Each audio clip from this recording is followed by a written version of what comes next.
giving our presentation, our last presentation before the lunch break. And the title of his presentation is Northern Anchovy, a game changer for the Salish Sea food web. Russell Barsh is the director of Kauai, a nonprofit conservation biology laboratory in the San Juan Islands. It focuses on data gaps in understanding the island's marine and terrestrial food webs and biodiversity as they respond to human disturbance and climate change. Russell studied human ecology at Harvard, taught for many years at University of Washington, and worked on environmental concerns of indigenous peoples before helping organize Kauai with tribal leader Ken Hansen. In addition to Russell, Kauai's marine food web team includes lab manager Madrona Murphy and lab technician Brianna Bjordahl, who are engaged in population genetic studies and marine toxicology.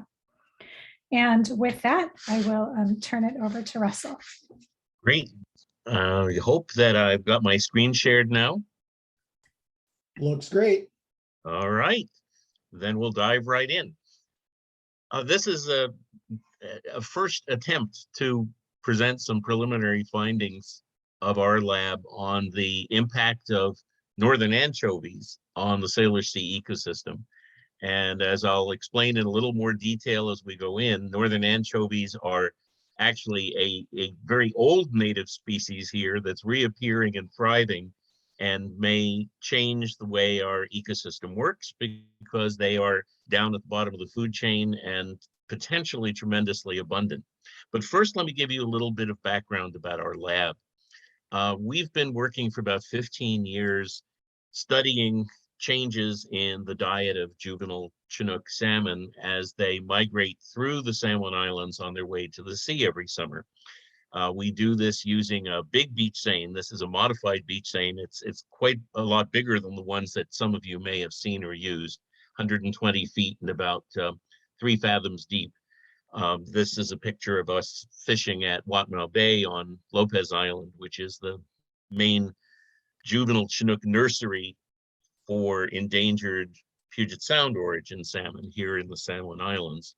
As we catch these little fish, we see what they've been eating by using non-lethal gut lavage. That's the photo on the left is a little salmon losing its lunch.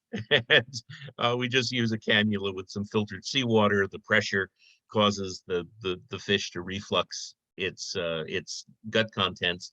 And after a little bit of time in an aerator tank, in a hyperbaric tank to get over the sedative that we use, it's back in the water. So this is a way that we can check up on the diet of juvenile Chinook without harming any juvenile Chinook other than that they have to go back and finish their meal.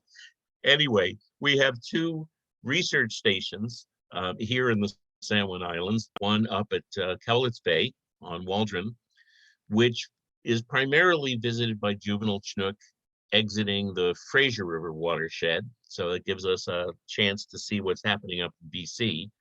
And down at Watmau on Lopez Island, facing into Admiralty Inlet.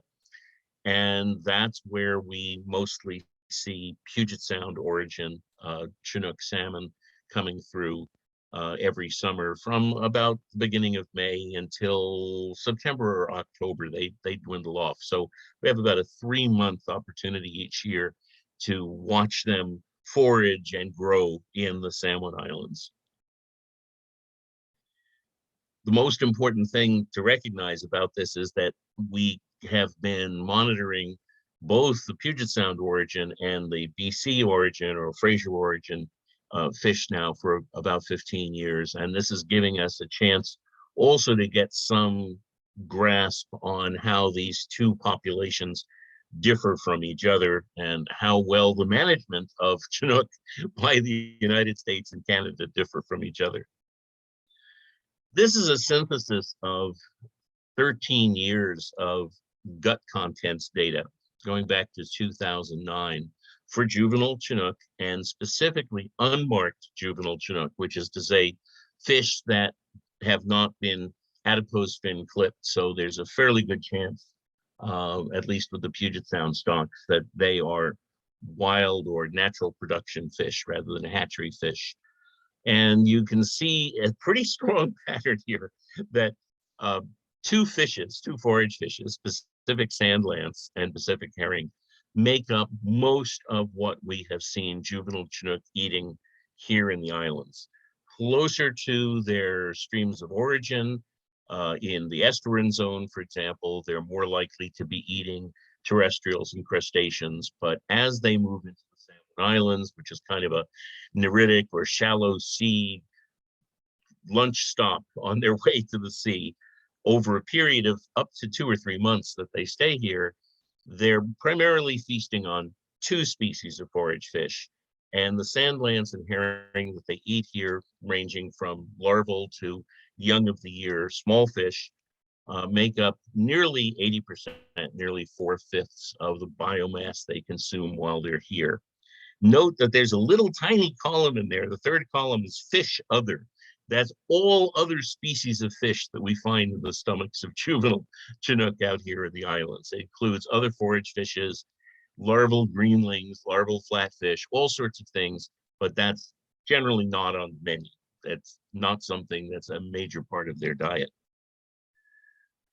Now the diet's been changing. When we started out in the late '80s, we were seeing larger quantity on average of forage fish in the gut contents of our juvenile Chinook salmon out here.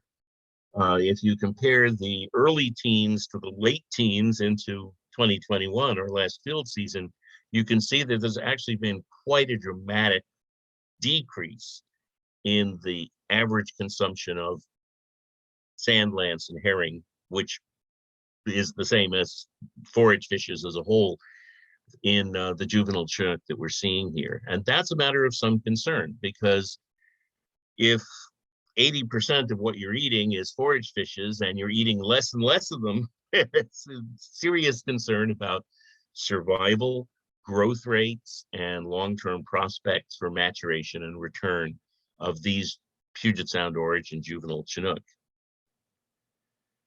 Now, we've also managed to get in a few years of looking at resident subadult Chinook, so-called blackmouth, which are the juvenile Chinook that don't leave the islands and stay in the central Salish Sea, developing for another few years before they return to their streams of origin.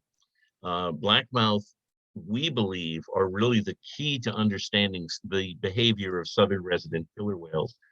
They are big fish, almost as big as sea-run kings. They are in the central Salish Sea for their entire lives, although they may sometimes move out and back again, and they are available in the winter.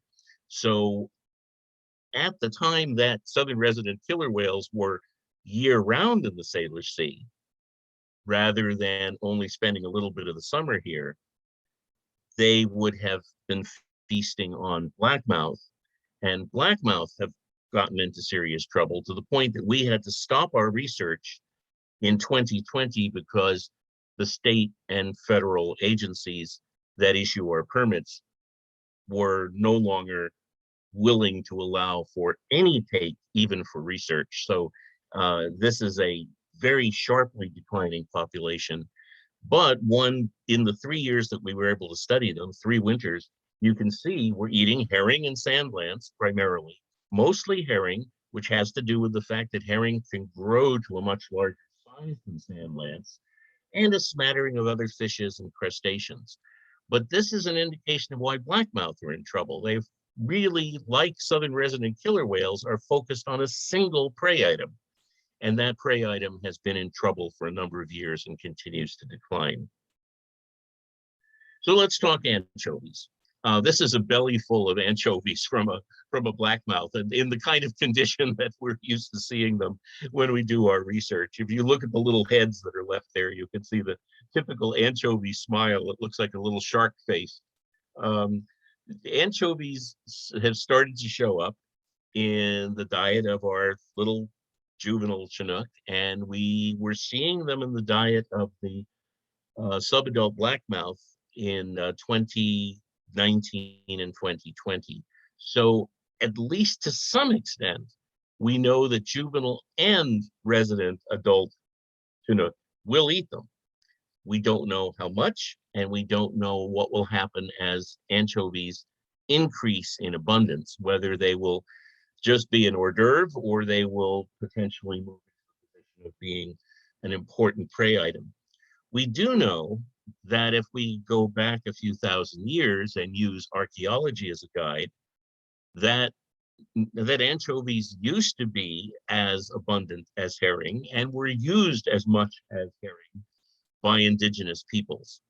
So in archaeological sites stretching back several thousand years, and these are the ancestors of the Coast Salish First Nations of today, anchovy bones make up a very large part of the fish bone assemblages.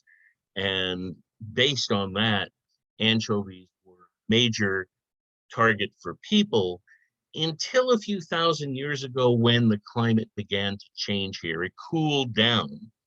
And as it cooled down, the major population of anchovies on the west coast here gradually slid southward. And now the center of activity for well over a century has been the California coast.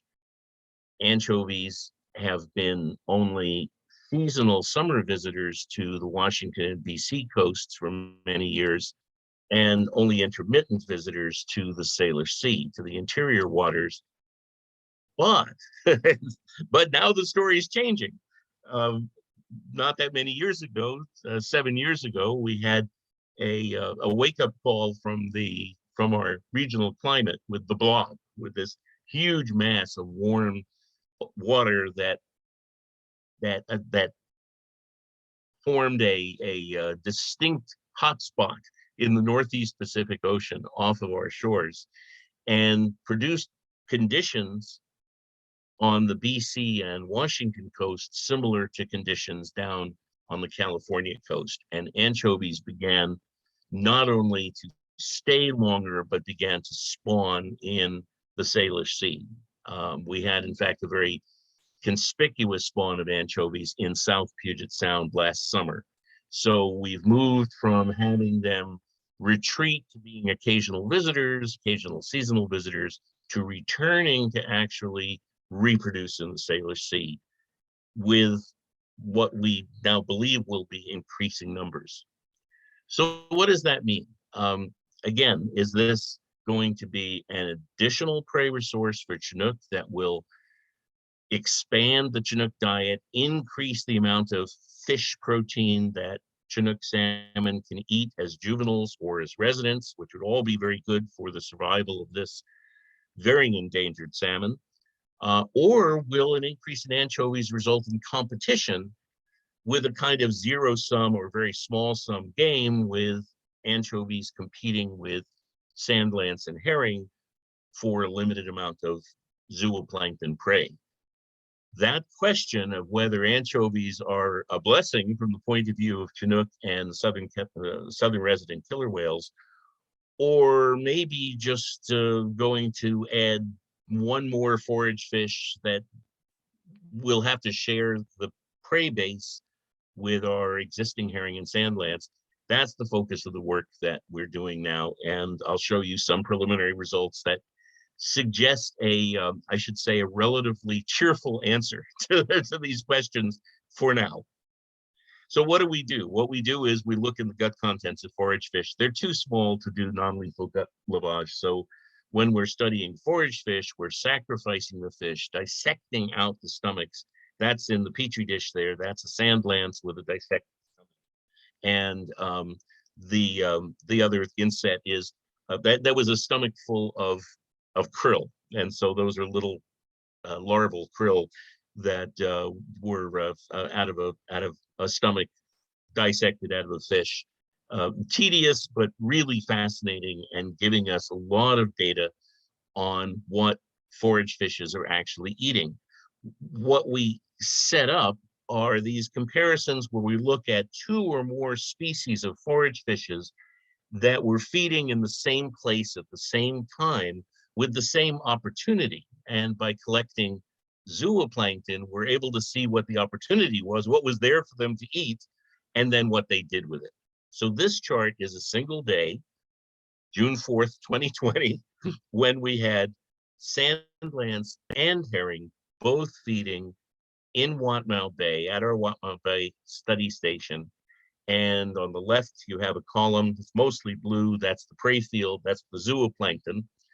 And you can see proportionally, it was mostly the blue bar is small calanoid copepods, less than a millimeter, little tiny ones. Next to that, the next column is what the sand lance were eating and then what the herring were eating. Look at the red first.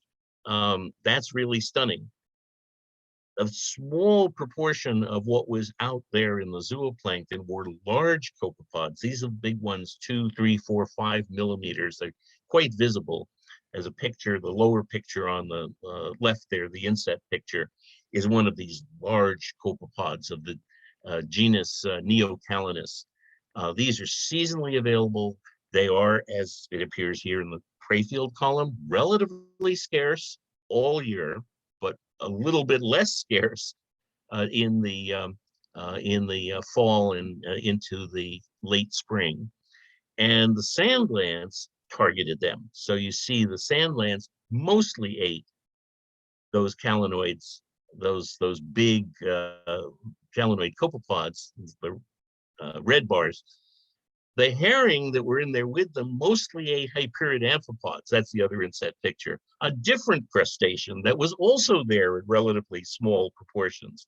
So this is the classic non-competitive situation where sand lance and herring are in the same place, feeding on the same cloud of zooplankton, but carefully selecting different zooplankton targets. So not competing. Okay, let's look further. Here's another date with sand lance and herring just a month later, and we're seeing some more competition because of what was there for them to eat. The red, that's the big calanoid copepods, both the sand lance and the herring went to them on that date. You can see from the prey field column, there was so few of them around that they barely show up in the chart, in the graph. But that was a significantly greater proportion of what both of these forage fishes ate. So they were targeting a very scarce but very choice prey item. Now, if we add another forage fish, let's go for 3, herring versus smelt in this picture. The gray bar that you see is very big on both the herring and the smelt is larvaceans. And these are fascinating creatures. They're urochordates, distant ancestors of ours that swim and have a central nervous system. They are pelagic, free-swimming sea squirts, basically.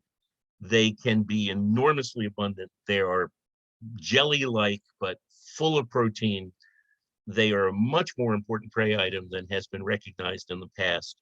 And here's an example on one date that we collected both smelt and herring at Watmau Bay, where both smelt and herring targeted larvaceans, ate much more proportionally than what was available broadly in the prey field. So if anybody tells you that forage fish are opportunistic, this is not exactly accurate. They are opportunistic in the sense they can only eat what they have an opportunity to eat.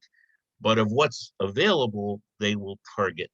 And sometimes, as here, they will target the same things and compete with each other for very limited prey resources. This is stacking up a whole year of observations for sand lance, herring, and smelt. So not just looking at individual days when they were in the same place at the same time, but all the days that we found them in our Watmau Bay site and looking at their annual consumption of prey. And you can see they're actually quite different. The sand lance mostly targeted large copepods and larvaceans. The herring actually targeted small copepods and larvaceans. And the smelt, they're really interesting. There you see all those colored bars on the right. That includes things like larval fish, polychaete worms, nemertean worms. I only realized that smelt actually are eating some things that the other forage fishes don't eat pretty much at all, and that are found on the bottom rather than in the plankton cloud. So one of the things that this shows is the possibility that our forage fishes, our traditional, our native, or the current assemblage that we think of as the forage fishes, these three species, actually have overlapping but also distinct targeting and foraging strategies. Now let's add the anchovies. Whole different story. The green bar is diatoms. So we're talking about plants, algae. On this particular date, just a few months ago in October, you see the crayfield is mostly diatoms and some small copepods. The herring went after the small copepods. The anchovies ate what was there. They just opened their mouths and ate what was there. There's a little bit of difference in those proportions between the anchovy bar and the crayfield bar, but that is, I think, actually a bias or an artifact of preservation, because the diatoms, being siliceous, preserve really well. The copepods, having a proteinaceous exoskeleton, don't preserve as well, so that a meal that was eaten several hours ago is going to have better preserved diatoms than it has preserved copepods, and that leads to the diatoms being slightly overstated in the results from our microscopic examination. But this is interesting. So anchovies seem to eat what's there rather than pick out something the way herring, sand lance, and apparently smelt do. Let's look at another date, last fall. Same thing. We have anchovies and sand lance sharing Watmau Bay. The sand lance go for, there's the red bar again. They somehow found large copepods, and also the gray bar, the larvaceans. The anchovies, diatoms. Diatoms were what was there. Diatoms were what was eaten. So what is it looking like?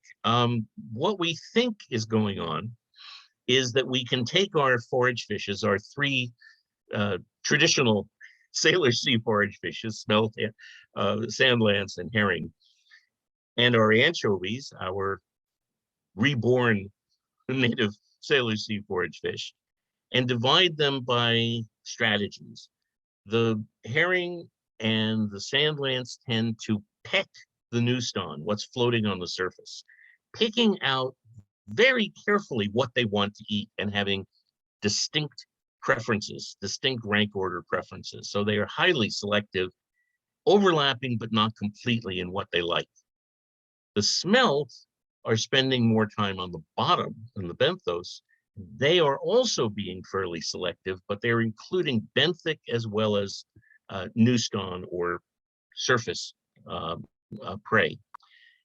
The anchovies are acting like filter feeders, which is the way they've been described by folks that study the anchovies off the California coast.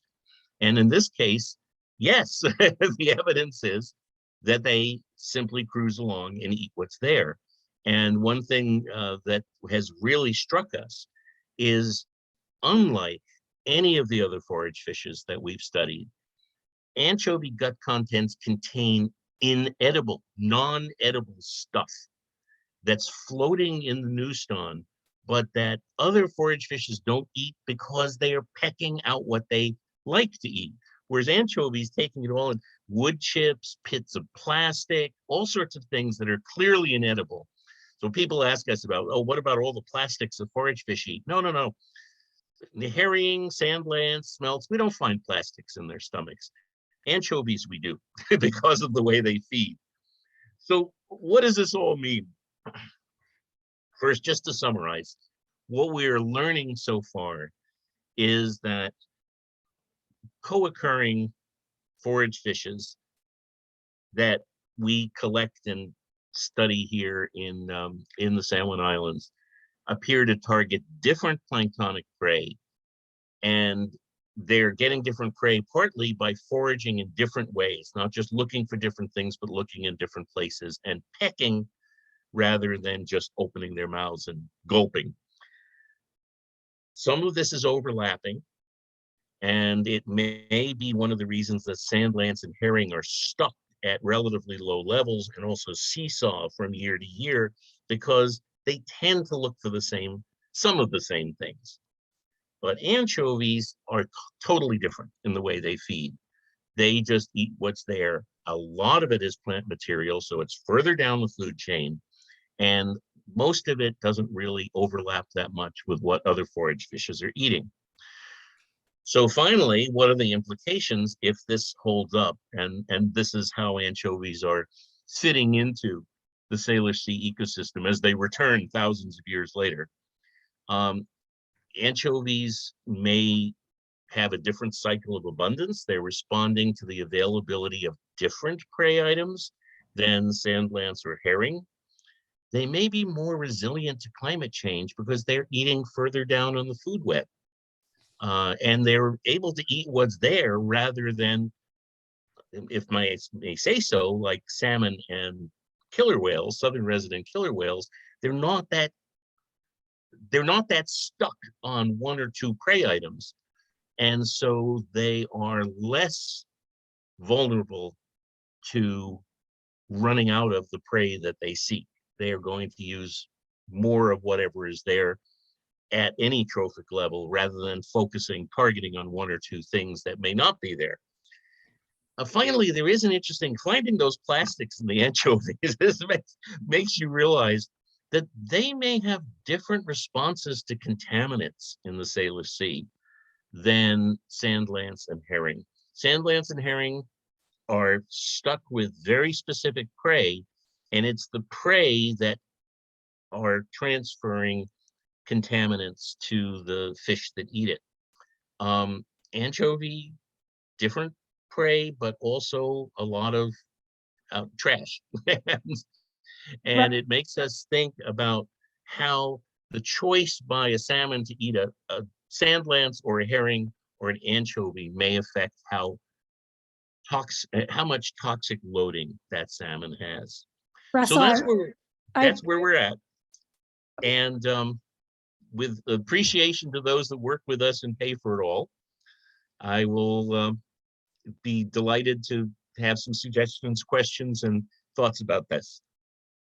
Perfect. Thank you, Russell, for the presentation. We have just a couple of minutes left for questions. And I see Todd Schuster has written one in the chat box. It looks like a kind of two-part question. So he first asks, do you do any DNA sampling? And then the second part asks about the impacts of the Long Live the King's hatchery. Okay. The first part is very relevant. We do use DNA as a way of identifying things that are badly digested. Forage fishes can be really badly digested. We have genetic tools to allow us to reconstruct what things were. We also use it for stock analysis, for determining which fish we're looking at, like which salmon we're looking at. We have not done eDNA. We're in a discussion with PACMAM, with the Pacific Mammal Institute, about doing some environmental DNA work. But at this point, we're not doing it. And it has problems because it's very general. If a fish has passed through an area, it leaves DNA behind. It doesn't tell you what it's been doing, how many there were, or how long ago it was. So we're learning about other ways to use DNA besides analyzing the samples that we have for their identity. The hatchery at Youngren's, the hatchery over in Orcas Island, we have been, I would say, friends and cooperators with them for many years. We've worked with Long Live the Kings. It's very small compared to the kinds of numbers that we need to see in terms of salmon.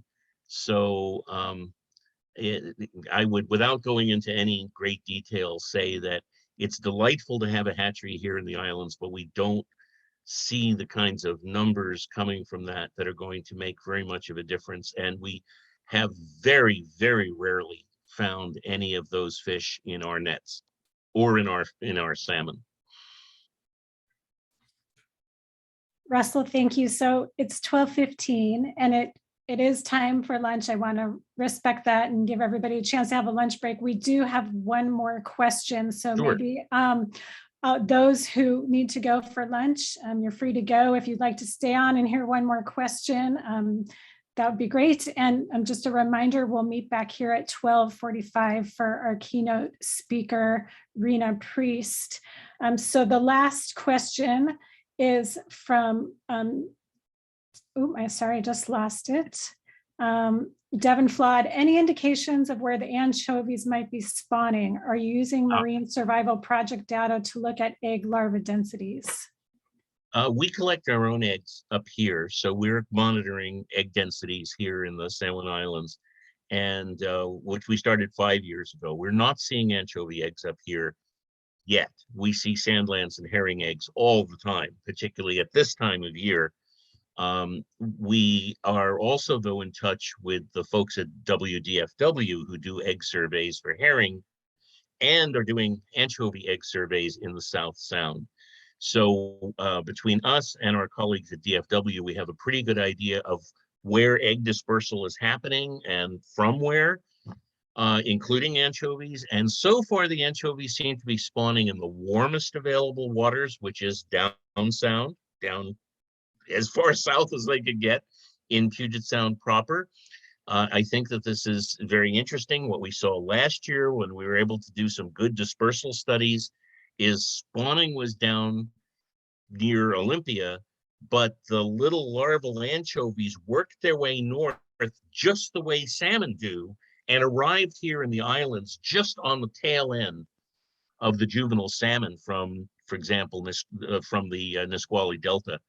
And so it's very interesting. They have got a warm, shallow water spawning with dispersal into the central Salish Sea as the little anchovies get bigger.